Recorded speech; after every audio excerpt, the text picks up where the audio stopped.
Sveiki, tātad es šobrīd izjaukšu savu veco mājas datoru, kuru vairāk pilnībā nelietoju. Tātad mums nepieciešami instrumenti būs, kur pierakstīt komponentes, kā viņas salikt atpakaļ un kā viņas izskaties pirms tam. Skrūvgrieži komplekts, un ja kāda skrūva ir nedaudz smagāk, piemēram korpusa skrūvas, lielāks skrūvgriezis. Kastītes skrūvītēm, protams, termopasta, jo ir ieplānots nomainīt procesoram termopastu. Un statiskā lādiņa aprocīta. Kā arī pāris salvetes, lai noslaucītu iepriekšējo termopastu. Tātad ķersimies pie datora. No sākuma pašo tiesa gan vēlētos uzlikt aprocīti. Un vilkšu šos uz rokas.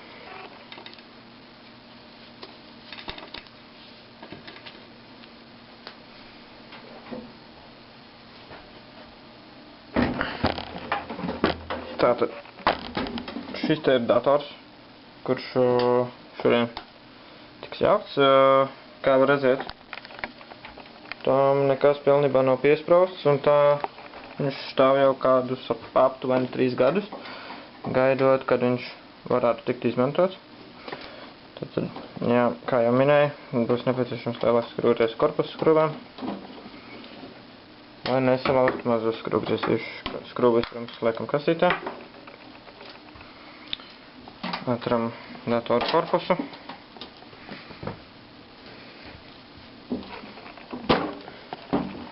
Lūk. Un šis ir pats sistēma bloks.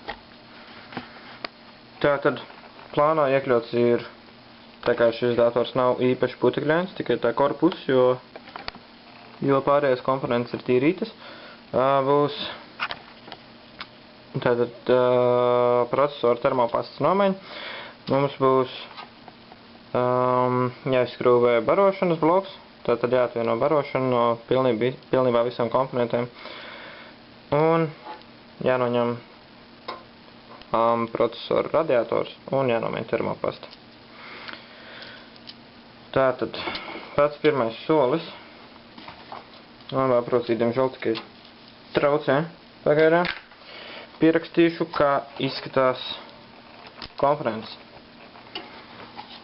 Tātad man ir sistēmplate.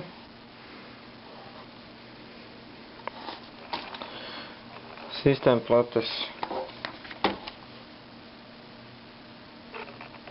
slotā ir videokarte. Video. Tālāk ir Ethernet vai LAN adapteri.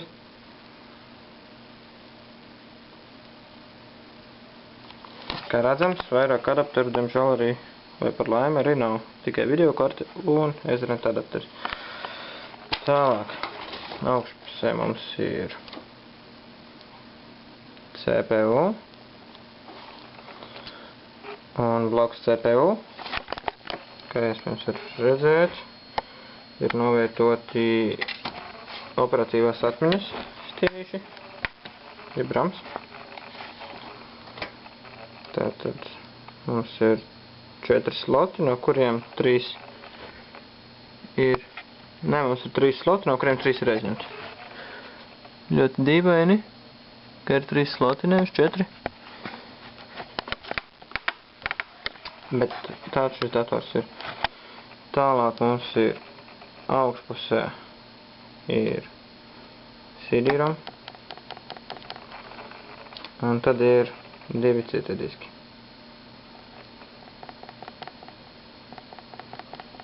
No kuriem ir pieslēgts tikai viens, kā redzams.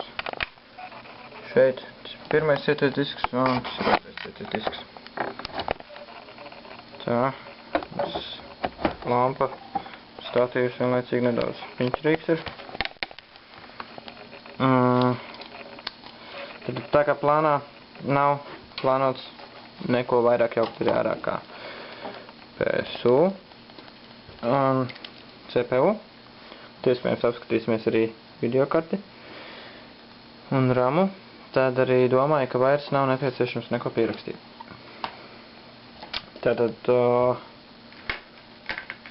pats pirmais uzvalku aprocīti. Lūk. Un pievienoju konektoru vietai, kur ir kontakts, ja pie šīs te skrūvītes, ja viņš noflukasēsies, jeb. Tad tur ir skrūvīte, kas ir atklāts metāls, jo viss datora korpus ir krāsots. Attiecīgi kontaktu šeit mēs nedabūsim, lai novadītu statisko lādiņu.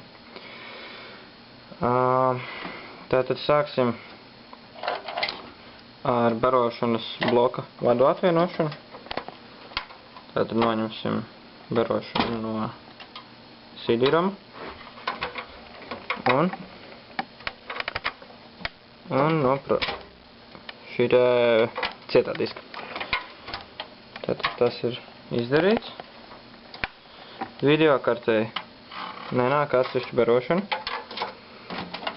Kā var redzēt, ir brīvi sloti. Mums sistēma plātes barošana. Atvienota. Paņemšu šos te vadus nedaudz ārā. Lai aplūkotu, vai viss ir atvienots.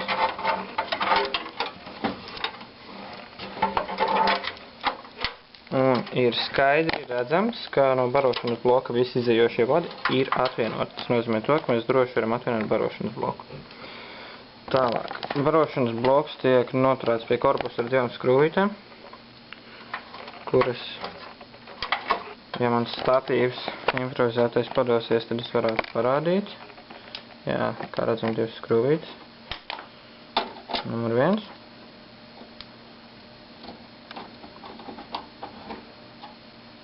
Un numur 2.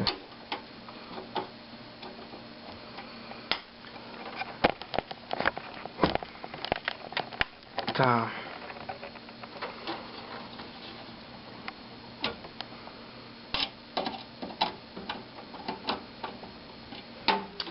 Jā, aizmirst pieminēt to, ka barošanas bloks ir obligāti jāizslēdz.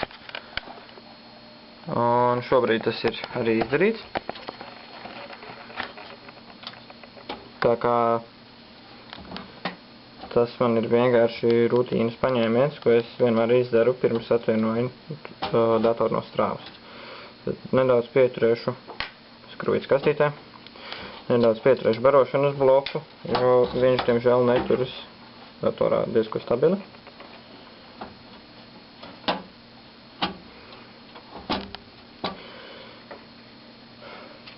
Ielikšu vienu skrūvīti atpakaļ, lai nedaudz pieturētu.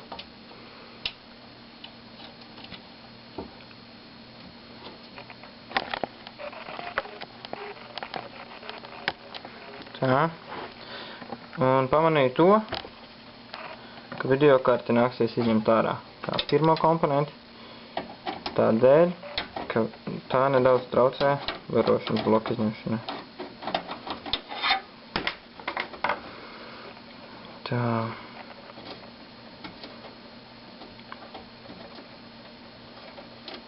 Skrūvīte ir ārā.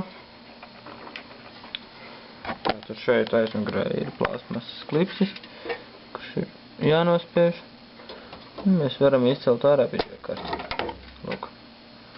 Novietojam to drošā vietā, kur tā netiks traumēta. Diemžēl šajā gadījumā man konteineru nav, bet to ir vēlams izdarīt, ielikt kara konteinerī.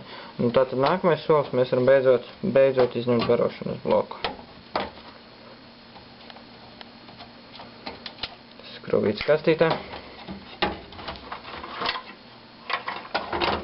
Barošanas bloks nāk ārā. Viss barošanas bloks ir izņemts. To mēs arī novietosim drošā vietā. Tad turpināšu. Diemžēl atmiņas kartes piepildījās video fotokamerai un nācās pārtraukt video filmēšanu. Tad mēs palikām pie tā, ka tika izņemts barošanas bloks, un nu mums ir jātiek vaļā no procesora radiatora, lai piekļūtu pie procesora pašu korpusa. Tātad šajā gadījumā šim veciem soketam ir šī te stīpa, kura notur procesoru kuldru vietā, procesoru radiatoru. Un tas nozīmē to, ka nav nepieciešamība ņemt nost pašu ventilatoru. Pietiek tikai noņemt radiatoru. Atvienojam ventilatoru. Ventilators ir atvienots. Uzspiežam uz stīpiņas sānu. Tātad, lai varētu redzēt. Šeit, lūk, mēs uzspiežam uz sāniņu. Stīpiņa noņemās. Un mēs esam spējīgi noņemt procesoru. Visu kuleri. Ne procesoru, bet kuleri. Šis te ir diezgan antīks AMD procesors. Nemācīšu, diemžēl, nosaukt konkrētu modeli. Atceros, ka takts frekvence ir nedaudz pāri pa 1 GHz. Tātad, pirmais solis mēs noslaukam, tā vēl labāk izdarām, ir jānoslauk termopasta no kulera. Varētu nedaudz stātīšu braukt šeit, jā. Sekundi atvienošu aprocīti, jo tā nedaudz traucētu. Tad ar salveti es notīru veco termopastu, kuru kāds ir uzlicis ļoti lielā apjomā.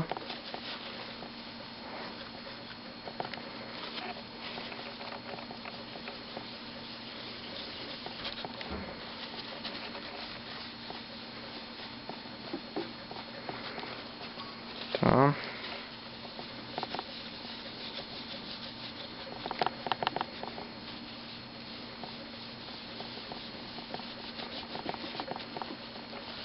Ir jācenšas notīrīt maksimāli daudz termopastu.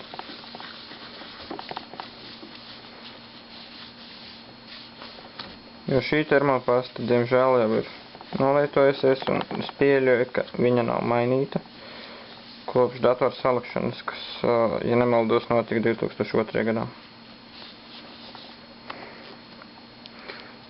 Tātad radiators ir notīrīts. Dodamies tālāk pie procesora. Atkal pievienošu savu statiskā ladiņa aprocīti. Tā ir atpakaļ. Varam turpināt ar procesoru notīrīšanu. Ar to pašu salvetīti es notīru procesoru korpusu. Galveno saskares laukumu. Tas, ka vecā termopasta nedaudz pāriet pāri pārējām. Saskars, ne, bet pāriet pāri. Saskars virsmē, kur nesaskarās radiators, tas šajā gadījumā īpaši neko nemaina. Izņemot tīri vizuālo izskatu. Tātad cenšos notīrīt maksimāli labi šo te veco termopastu. Tieši no paša procesora.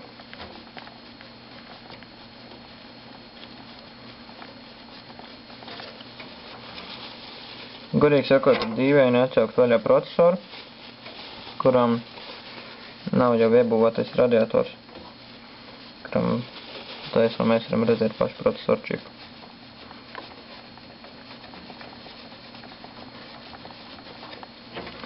Tad es uzskatu, ka šobrīd tas ir pietiekami notīrīts, jo kā var redzēt, procesora pats kristāls ir tīrs. Apkārt esošais tas ir tīri vizuāls, teiksim, tāda efekts. Un šajā gadījumā procesors pats par sevi īpaši nekars, bet temperatūra bija nedaudz virs normas. Ja pareizi atceros. Tātad mēs, diemžēl man ir tikai Ķīnas termopasta, kur nāk šādā buņģiņā. Cik ir pierādījies, cik esmu izmantojis šī termopasta dzēsē un veido kontaktu, ir diezgan termoefektīvi.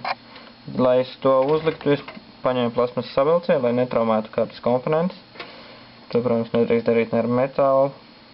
Un es domāju to, ka arī koks šajā gadījumā būtu, teiksim, kur kāds mēlītis būtu nevajadzētu izmantot. Tad es uzlieku nelielu daudzumu termopastas. Jo slānis nedrīkst būt pārāk biezs. Uzlieku tādu mazu kripatiņu.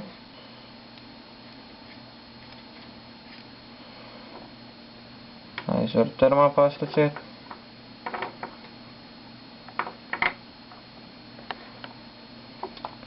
Un nākamais solis ir uzlikt atpakaļ radiatoru.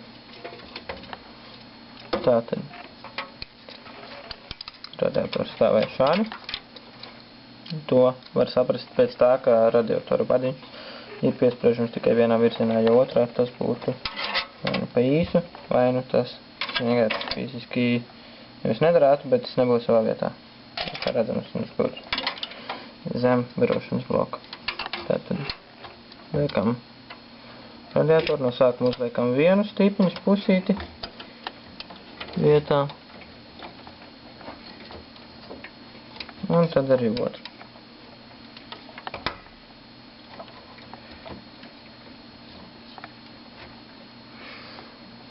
Tātad radiators ir virsū. Obligāti jāatceras ir piesprost ventilātoru barošanas vadu.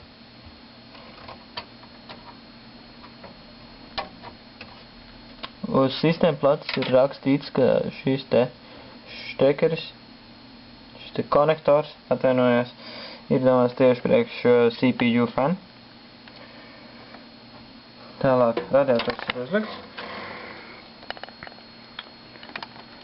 Un varu izņemt operatīvu atmiņu, vienu plāksnīti.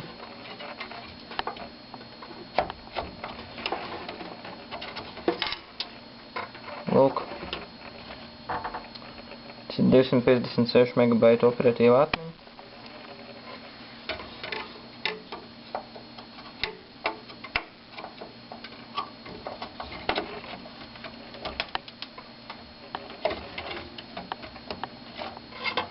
Tā, labi. Tātad liekšu atpakaļ datoru. Pirmais un, ir barošanas bloks.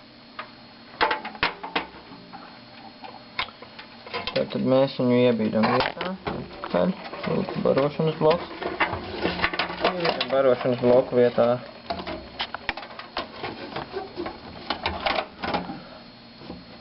Tālāk. Kad barošanas bloks ir vietā, man nāksies to pieturēt ar vienu roku. Tā, nespēju atkal savu statīvu sagrozīt. Tātad, mums ir jāieliek tās pašas skrūvītes, kuras bija atpakaļ. Visbiežāk datoriem tās nāk nedaudz savādākās krāsās. Šim datoram kopā līdzējs komplektētais nav uz to iesprints. Tā, viena skrūvīte. Un otrs skrūvīte. Bet šīm skrūvītēm nedaudz atšķirās forma, no pārējām tās ir nedaudz rāsnākas. Šajā gadījumā. Tātad ieskrūju skrūvītes. Barošanas bloks jau turās, atliek tikai pievilkt. Ņemšu tā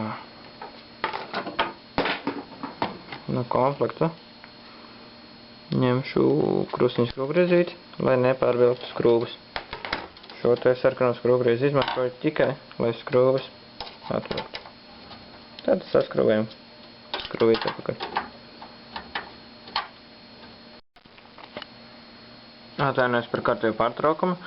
Atkal piepildījies atmiņas karti un nācās izdzēst iepriekšējos video pārkopējot uz datoru. Tātad, kad barošanas bloks skrūvītes ir pievilktas, kā redzam, abas divas ir ar rociņu, ir pievilktas. Nepārāk stipri, nepārāk vāji. Galvenais ir, lai barošanas bloks datora korpusā stāvētu pietiekami stabili. Kaut kas kamerēja ar krāsām. Nedaudz čakarējās. Tātad nākamais, kas mums ir jāizdara. Es domāju, ka vieglāk saspraust barošanas bloka vadus būs, kamēr videokarte nav datora korpusā, tāpēc mēs to izdarīsim tagad. sākšu ar sistēmplates barošanas vadu. Un ir jāsprauž iekšā līdz, viens no diviem variantiem, vai līdz noklikšķi šis te klipsis šim te konektoram, vai arī līdz konektors ir pietiekami dziļi iegājis. Šajā gadījumā klipsis nebija, bet, kā redzam, konektors no sistēmplates necilājās. Tālāk mums ir jāpievieno CD-ROMs, jeb optiskā lasīšanas iekārta. Lūk. Tātad CD-ROMs ir pievienots. Kā arī mums ir jāpievieno cietais disks, kurš nākot nedaudz zemāk, nāksies ņemt citu vadu.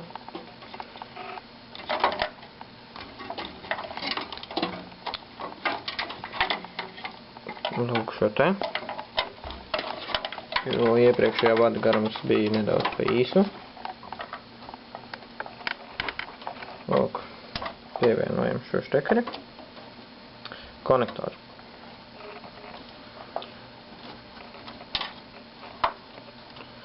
Tātad elektrība sistēmplatē tiek pievadīta, procesorā šo te ventilātoru barošanas vadu mēs arī savienojām. CD-ROMs ir klāts, cietais disks arī, tā kā IDES konektorus mēs neesam atvienojuši, tur par tiem nevajag uztraukties, tie visi ir klāts savās vietās. Un pēdējais, kas mums ir palicis, principā pirms pēdējais, ir videokartes ievietošana. Ko tik līdz palicies, to labāk izņemsim. Tātad videokartes mēs ieliekam slotā. Viegli uzspiežot. Lai varētu labāk redzēt, šeit ir šis te baltais plasmasas klipsis.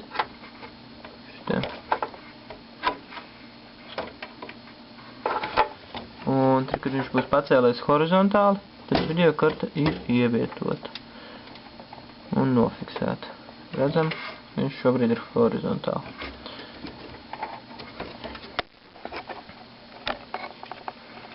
Atlicis ir ieskrūvēt videokartes skrūvīti. Tā, statīvs, padodies. Labi. Pēdējā ir palikus videokartes skrūvīti, lai to piestiprinātu pie korpusa. Lūk tā. Ievietojam skrūvīti. Un ar skrūvgriezi pievelkam.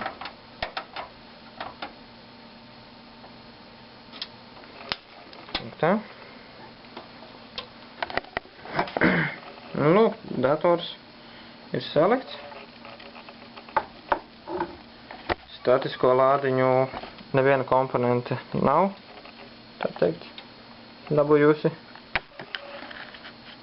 jo izmantojam apšacīti. Termopasta ir nomainīta, dators ir salikts. Pēdējais, kas atliek, ir uzlikt korpusu vāku. Mums tam ir jāatvieno apraucīt, jo savādāk mēs to nevarēsim izdarīt. Man patīk apraucīts ar šiem te krokodiliem, jo to var piesprast principā jebkurā vietā. Apraucīt ir nost, lai tā netraucē. Korpusa vāks. Atvienojam par baltumu. Lūk. Ļoti būtiski strāpīt korpusu vāku šīs te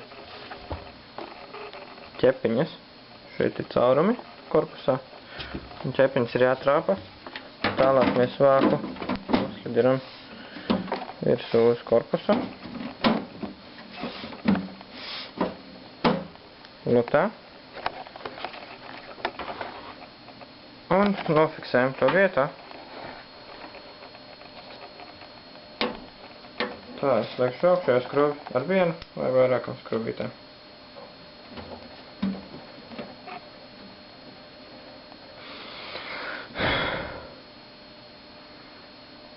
Nu tā.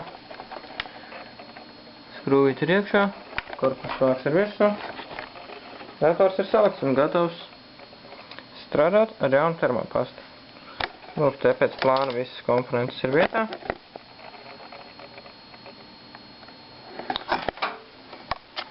Lūdzu. Jā, tātad esam salikuši datoru. Vēlējos pieminēt to, ka darbu veica